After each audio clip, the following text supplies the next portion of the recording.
तमाम ऐसे लोग हैं अभी भी उसे मसीहा बता रहे हैं, गरीबों का हमदर्द बता रहे हैं। वो गलत बता रहे हैं साहब। अच्छा। योगी जी ने जो किया है वो बिल्कुल ठीक अपने हिसाब से किया है। ऐसे गुंडाओं का इलाज यही है जी। और ऐसा ही होगा तो सबको भय बन जाएगा कि ऐसा नहीं करना चाहिए। ये तो इसकी भयभीत होके हार्ट अटैक से मौत हुई है इसकी। हार्ट अटैक से? जी, ये भयभीत होके ये भय मान गया तो हार्ट अटैक हुआ है इसको, वैसे मौत नहीं हुई इसकी। जी। ये गलत कह रहे हैं। चुनावी चर्चा में हम निकल चुके हैं गांव में और गांव की ग्राउंड रिपोर्टिंग करते हैं कि गांव में क्या चल रहा है, गांव की चौपालों में, गांव की बतकही में क्या चल रहा है, कैसी हवा चल रही है, उसके बारे में जानेंगे। एक ऐसे ही गांव में आए हैं, गांव का परिवेश आप देखिए, तमाम ऐसे गांव आपको देखने को मिलेंगे आज भी, जहां पर बड़ी सी बैठकी होगी, बड़ा सा दालान होगा, वहां पर बड़े बुजुर्ग बैठते हैं, दोपहर के समय आपस में बातचीत करते हैं और वहीं से निकलती है देश की बात, वहीं से निकलती है राष्ट्र की बात और वहीं से पूरे चुनाव के परिदृश्य की बात निकलती है, जिससे हम जान सकते हैं कि देश की हवा कैसी चल रही है। यहाँ आप देख सकते हैं कि बड़ा सा बरामदा है, बड़ा सा लॉन है। इतना बड़ा गांव अब बहुत कम देखने को मिलता है, बहुत कम जगहों पर, क्योंकि अब गांव में भी कंजेस्टेड होते जा रहे हैं। लेकिन कुछ एक गांव ऐसे बचे हुए हैं, अभी भी वहां पर आपको बड़ी राजशाही दिखाई देगी। और जब बैठक में बुजुर्ग भी बातचीत करते हुए दिखाई देंगे तो उनके भाव को भी देखकर आप सब समझ जाएंगे कि गाँव के लोग भी अब जो है चुनाव से बहुत ज़्यादा करीब हैं, बातचीत करते हुए नजर आते हैं। यहाँ पर आप सब देख सकते हैं कि गांव के ही ग्रामीण लोग बैठे हैं, इनसे बातचीत करते हैं। जी नमस्कार। नमस्कार जी। जी क्या नाम है? मेरा नाम राजकुमार सिंह है। जी जी, क्या करते हैं? मैं यहाँ अलीगढ़ में थोड़ा सा अपना बीज का व्यवसाय करता हूँ। जी जी जी। वैसे दादा लाई सब खेती बाड़ी का ही काम है, किसान हैं हम। अब गांव के भी लोग टिप टाप होके रहते हैं, टी शर्ट जीन्स पहने हुए। स्वाभाविक है, परिवर्तन आ रहा है, लोग पढ़े लिखे अब खेती बाड़ी भी कर रहे हैं। जी। तो स्वाभाविक है कि लिविंग में भी परिवर्तन हो रहा है। जी जी जी। और ये चीज स्वाभाविक सी है। जी। समाज आगे बढ़ रहा है, जी। तरक्की कर रहा है, जी। तो लोग अपना रहन सहन भी बदल रहे हैं। अब गांव में भी रहन सहन अब शहरों जैसे हो गए हैं। गवर्नमेंट भी अब इतना ध्यान दे रही है, बिजली, पानी, सड़क। तो अब इनको गांव कहना ही मैं तो समझता हूँ गलत है। अब जो सब शहर से नजदीक है वो गांव हाँ, में ज्यादा परिवर्तन। अब एजुकेशन को अगर थोड़ा शहरों से और देहात क्षेत्र में ले आए तो बढ़िया होगा। जो सीबीएसई बोर्ड वगैरह की हैं, तो मैं समझता हूँ कि शहर में लोगों को जाने की जरूरत नहीं होगी। आइए चुनाव की ओर चलते हैं। कैसी हवा चल रही है, कैसा रंग चल रहा है? देखिए, प्रदेश स्तर पर अगर आज बात करें जी, तो योगी जी ने यहाँ जो सुशासन दिया है, आज से 15-20 साल पहले जाएं और आज जब से योगी जी आए हैं जी, तो हवा बिल्कुल बदल चुकी है। जी। आज जो भाजपा का कोर वोटर था वो तो भाजपा से लगा हुआ है इन लोगों के कार्यशैली की वजह से। जो कानून व्यवस्था थी उत्तर प्रदेश की, उसमें भारी बदलाव देखने को मिलता है। जो गुंडे माफियाओं का राज चलता था वो पूरी तरह से पलट चुका है, ध्वस्त हो चुका है। आरोप लगता है योगी जी पे, तमाम ऐसे कह रहे हैं गाजीपुर के लोग जो मुख्तार के समर्थक हैं, परिवार के लोग, कि मुख्तार को जो है जेल में ही जहर दे के मार दिया। देखिए, ये स्वार्थ बस कुछ लोग गुंडा माफियाओं को जो महिमा मंडित करते हैं, वो देश का, प्रदेश का, सबका बुरा चाहते हैं और उससे देश का भी, प्रदेश का भी बुरा होता है।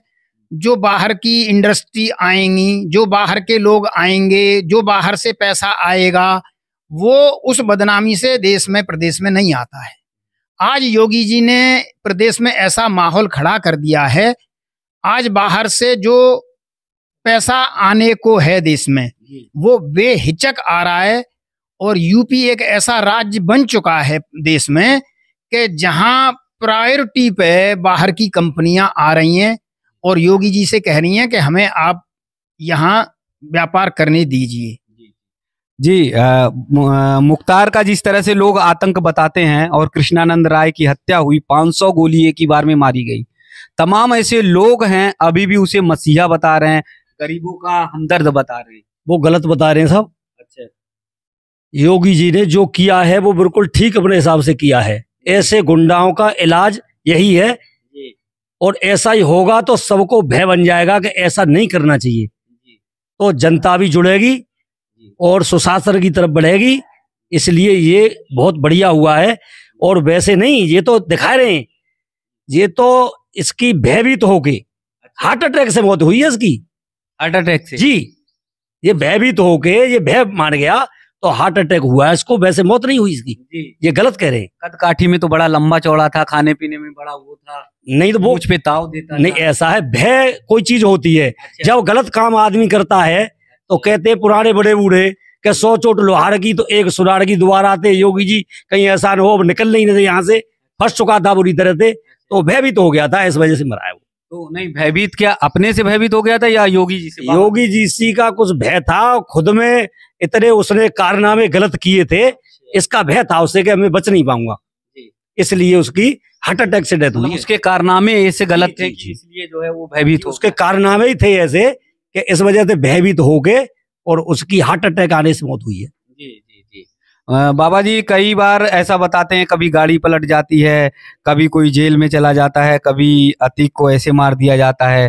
तो क्या कानून व्यवस्था जो है अपने हाथ में है या सुशासन? वो तो सुशासन ही है। ये ऐसा कोई नहीं है कि कोई एक वर्ग कोई ये नुकसान पहुंचाया जा रहा है या उनको मारा जा रहा है। देखो जो माफिया हुए हैं, अन्य पे भी कार्रवाई योगी जी ने की है। जो विकास दुबे थे उनको भी उनकी जगह पर ही पहुंचाया है। तो ऐसा कोई नहीं है कि कोई किसी से योगी जी की व्यक्तिगत तो कोई दुश्मनी है, ऐसा कुछ नहीं है। जो एक्चुअल है उसको ही दंडित किया जा रहा है। हाँ। अच्छा, मोदी और योगी जी के आने पर क्या क्या परिवर्तन लगता है, क्या बदलाव लगता है? ना, बहुत सारे बदलाव हैं। देखो, जहाँ सेना में है, देश की जो छवि है अंतर्राष्ट्रीय स्तर पर बहुत ऊंचे लेवल पे पहुंची है।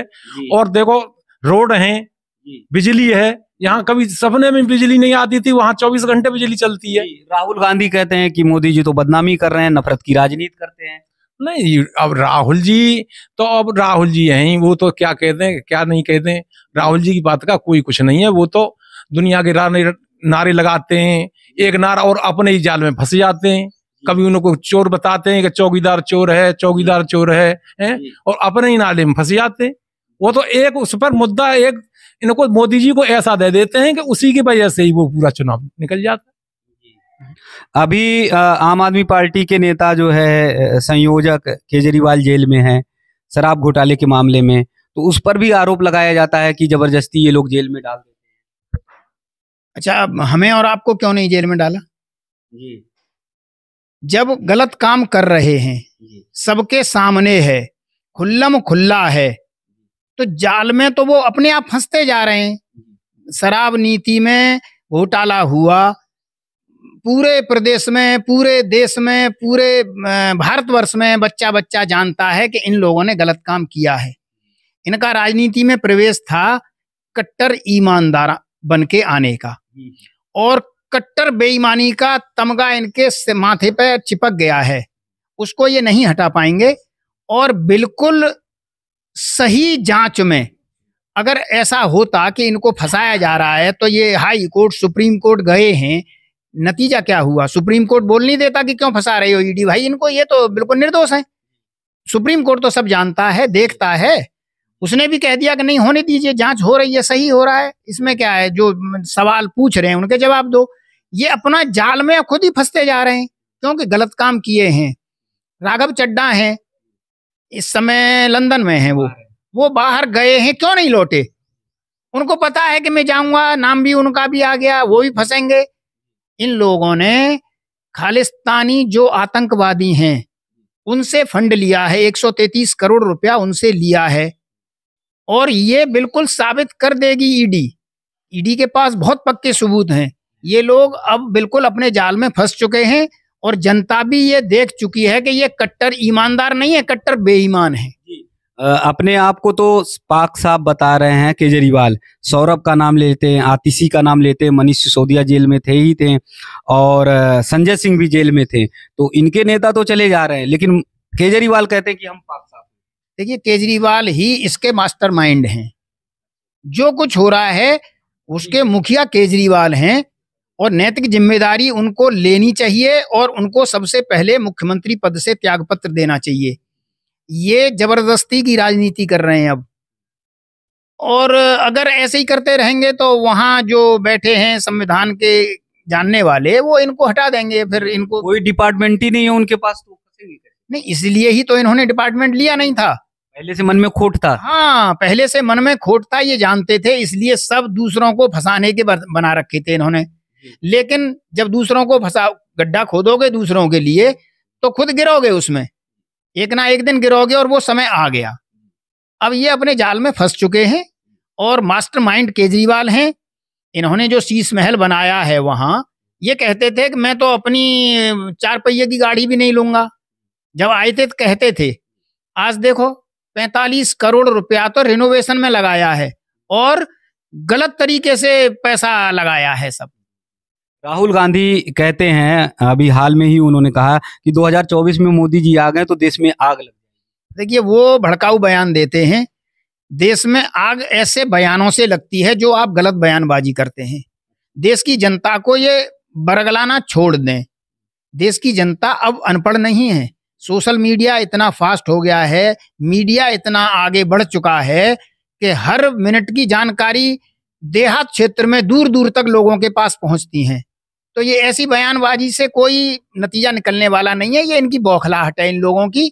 इन लोगों ने जो देश को पीछे किया है 75 सालों में, वो मोदी जी ने 10 साल में कहां से कहां पहुंचा दिया। आज देखिए, हमारी जो आर्मी है, किसी भी आर्मी को ले लो, चाहे थल सेना को ले लो, चाहे जलवायु किसी भी सेना को ले लो, आज बहुत आगे बढ़ चुकी है। हमारे देश में सबसे ज्यादा बड़ा खरीदार है भारत हथियारों का। आज निर्यातक भी बनता जा रहा है और अगले 10 सालों में आप देखोगे कि बहुत बड़ा निर्यातक भारत देश बन चुका होगा। 21,000 करोड़ का निर्यात हथियारों का इस समय भारत कर चुका है, जो एक रिकॉर्ड है। और अगले 10 सालों में ये आंकड़ा लाख करोड़ में पहुंचेगा, क्योंकि ये सब प्री प्लान से होता है। ये 20 साल और 25 साल की आगे की प्लानिंग मोदी करते हैं, ये उससे होता है। ये सिर्फ इलेक्शन के लिए प्लानिंग बनाने से नहीं होता है। भाई, मोदी के साथ जनता इसीलिए जुड़ी है कि इनकी जो प्लानिंग है वो बिल्कुल लॉन्ग टर्म प्लानिंग है। ये नहीं है कि आज लड्डू लिया और खा लिया। भाई, लड्डू बनेगा कैसे, कहां से बनेगा, आज खा लिया कल कहां मिलेगा। तो इनकी प्लानिंग बहुत आगे की है। उसमें तो विपक्ष कहता है कि ये प्लान के तहत काम करते हैं और विपक्ष को सारे लोगों को जेल में डाल देते हैं। भाई, इसीलिए विपक्ष को डालते नहीं है। विपक्ष सुधार ले अपने आप को, हम तो विपक्ष के साथ लग जाएंगे। भाई, जो सही काम कर रहा है, हमें मोदी जी हमें क्या दे रहे हैं, योगी जी हमें क्या दे रहे हैं? हमें सुशासन दे रहे हैं योगी जी। हमारी भैंस चोरी होती थी यहाँ से गाँव में, पहले गाँव में, और जबरन होती थी। ऐसे नहीं है कि चोर आए और चोरी करके ले गए। चोर आए, बंदूक चली, गोलियां चली और भैंसों को गाड़ी में भरा और ले गए, और हम पीछे पीछे भाग रहे हैं, कट्टी घरों तक पहुंच रहे हैं, कट्टी घर में घुस गई और कट गई। हाथ पैर मार के चुपचाप बैठ जाते थे। थाना पुलिस कुछ नहीं सुनता। नहीं, आज कोई सुनता ही नहीं था। वो सब उनसे सेटिंग करके आते थे, थाना पुलिस से, विधायक से सेटिंग करके आते थे। उनकी सरकार थी, सुनने वाला कोई नहीं था। जब से योगी सरकार आई है, अब हमारी भैंस चौरे में बंधी रहती है साहब। जी, आपकी भैंस कैसी है या आपके पशु, गांव के पशु कैसे हैं? गांव के पशु तो बढ़िया तरह से रखते हैं हम, पहले की अपेक्षा अब बिल्कुल निश्चिंत हैं। पहले तो जबरदस्ती ले जाते, भैंस नहीं आते और लोग पीछे देखते रह जाते। और जब ते योगी सरकार आई है तब ते बहुत गजू सुकून है। पुलिस को अपना काम जो करना है उसको कर रही है, पहले नहीं सुनती थी किसी की। तो गांव की बैठकी में आप साफ तौर पर समझ गए होंगे कि गांव के लोगों से इंटरनेशनल बातें करा लें तो वो भी बात की बहुत अच्छी तरह से ये जानकारी रखते हैं, और भैंस चोरी की भी बात अगर करा लीजिए तो उसके बारे में भी इन्हें पता है। यानी गांव बहुत तेजी से बदल चुका है।